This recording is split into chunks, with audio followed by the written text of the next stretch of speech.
Hi viewers, మనం వచ్చేసి 7th standard పొడుపు కథలు అనేటువంటిది 20వ లెసన్ చూస్తూ ఉన్నాము. Telangana government second language.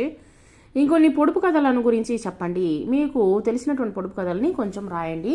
తర్వాత వచ్చేసి ధారాళంగా చదవడము, అర్థం చేసుకొని చెప్పడం అనేటువంటి చూద్దాము. పాఠం చదవండి.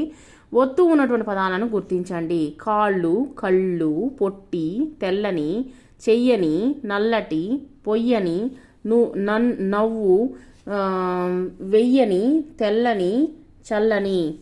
పుట్టెడు వానికి అంగీలు పొట్టి, పొట్టివానికి పుట్టెడు అంగీలు. నల్లటి పొలంలో విత్తనాలు, తెల్లటి విత్తనాలు నోటితో ఏరుతారు చేత్తో. తెల్లటి పొలంలో నల్లటి విత్తనాలు చేత్తో చల్లుతారు, నోటితో ఏరుతారు. నీళ్లు కుండ, సున్నం వండు, తీయగా చెయ్యని, పొయ్యని, వెయ్యని. చెయ్యని కుండ, పొయ్యని నీళ్లు, వెయ్యని సున్నము, తీయగా ఉండు. క్రింది పొడుపు కథలు చదవండి. సరైనటువంటి జవాబును గుర్తించండి. ఆకాశంలో ఉంటుంది మేఘము కాదు, తోక ఉంటుంది కోతి కాదు.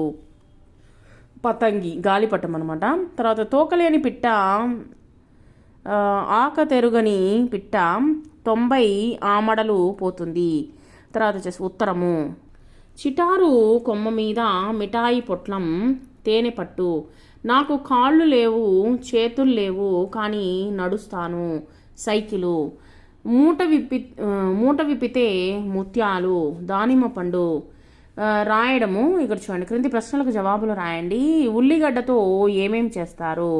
ఉల్లిగడ్డతో బజ్జీలు, పచ్చళ్ళు, కూరల్లో అన్నిటిలో ఉపయోగిస్తారు. తర్వాత వచ్చేసి కొబ్బరి చెట్టు వల్ల ఉపయోగాలు ఏమిటి? కొబ్బరి చెట్ల వేర్లు తాడులు మరియు బట్టలు మరియు కళాఖండాలను తయారు చేస్తారు, అల్లడానికి ఉపయోగిస్తారు. వాటిని మనము అనేకమైనటువంటి వాటిని ఉపయోగిస్తాము. తర్వాత వచ్చేసి కొబ్బరి నూనెకు వంట, చర్మము మరియు జుట్టు కోసము విస్తృతంగా ఉపయోగిస్తారు.